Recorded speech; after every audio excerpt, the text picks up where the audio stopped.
What do you want to be when you grow up, Olivia? An astronaut. I want to be a fashion designer. A basketball player. I want to be an actor. A doctor. A teacher. A chef. An artist. What do you want to be when you grow up? A mermaid. Do you know what a computer programmer is? Yeah, no. No. No. I think it's something that has codes and is able to decode a mystery. I think that they... Wait, what? Computer programmer? No.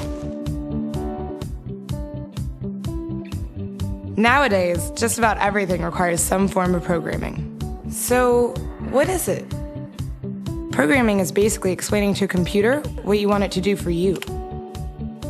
When you're programming, you're teaching possibly the stupidest thing in the entire universe, a computer, how to do something. Programming is one of the only things in the world that you can do where you can sit down and just make something completely new from scratch, whatever you want. It's really not unlike kind of playing an instrument or something, or playing a sport. It starts out being very intimidating, but you kind of get the hang of it over time. Coding is something that can be learned, and I know it can be intimidating. A lot of things are intimidating, but what isn't? A lot of the coding that people do is actually fairly simple. It's more about the process of breaking down problems than, sort of coming up with complicated algorithms as people traditionally think about it. Well, if it's fairly simple, why aren't there more of us doing it? Over the next 10 years, there will be 1.4 million jobs in computer science, and only about 400,000 grads qualified for those jobs. That's a shortage of 1 million people. So, how do you start?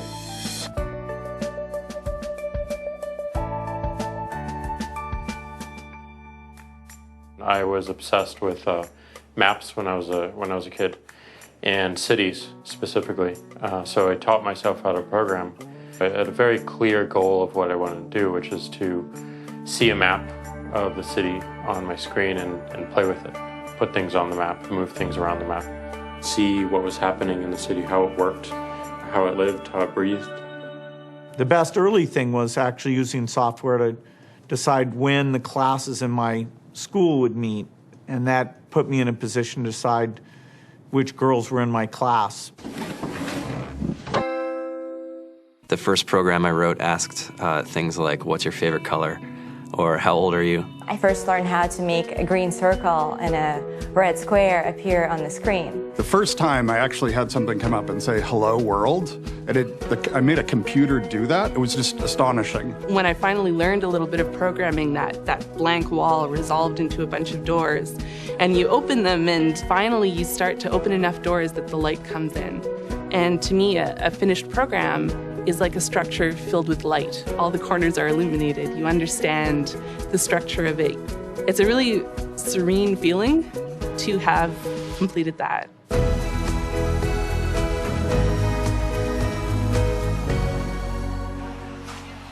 It took me some time to realize that creating things with your hands or creating code, creating programs, is just a different way to express creativity.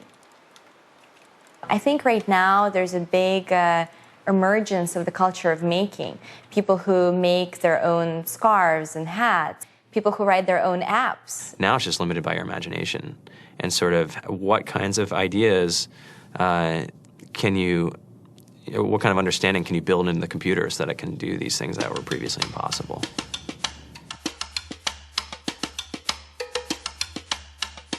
All great things are built in teams when you collaborate with other smart people.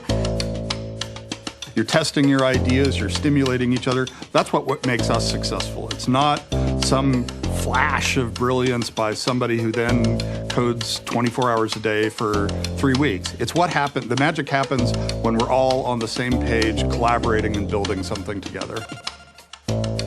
There's a much greater need in the world for engineers and people who can write code than there will ever be supply. And so we all live these very charmed lives. To get the very best people, we try to make the office as awesome as possible.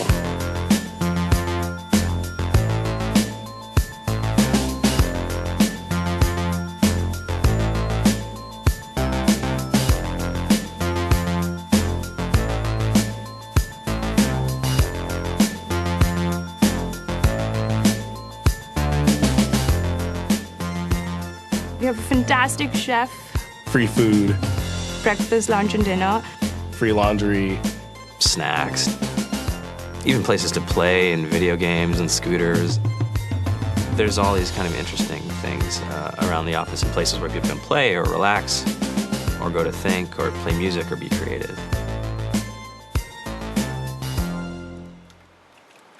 I went on the Bureau of Labor Statistics for the United States, and there's about a third of the pie that's all the things you would expect. It's, they're working in the government, they're working in typical technology jobs.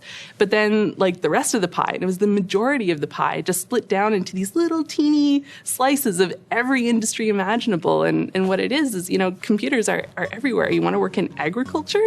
Do you want to work in entertainment? Do you want to work in manufacturing? It's just all over.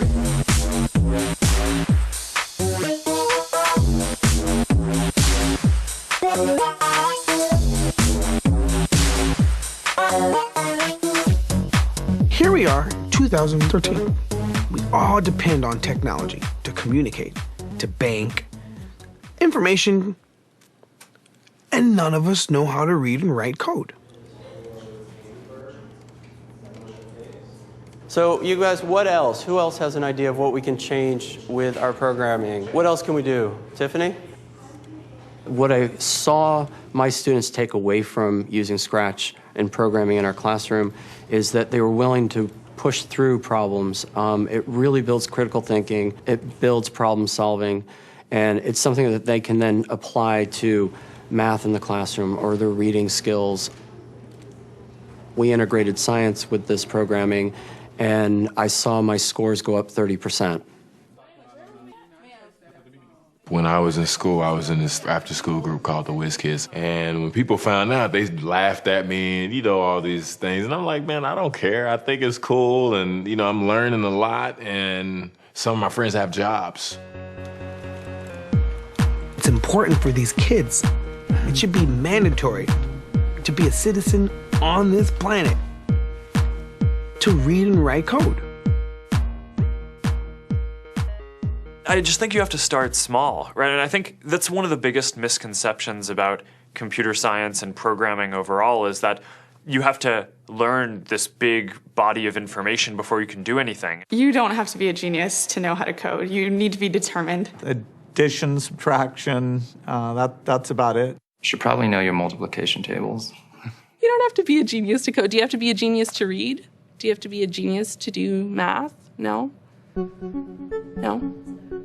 I think if someone had told me that software is really about humanity, that it's really about helping people by using computer technology, it would have changed my outlook a lot earlier. Whether you're trying to make a lot of money or whether you just want to change the world, computer programming is an incredibly empowering skill to learn. To be able to actually come up with an idea and then see it in your hands and then be able to press a button and have it be in millions of people's hands. I think we're the first generation in the world that's really ever had that kind of experience. The programmers of tomorrow are the wizards of the future. You're going to look like you have magic powers compared to everybody else. I think it's amazing. I think it's the closest thing we have to a superpower.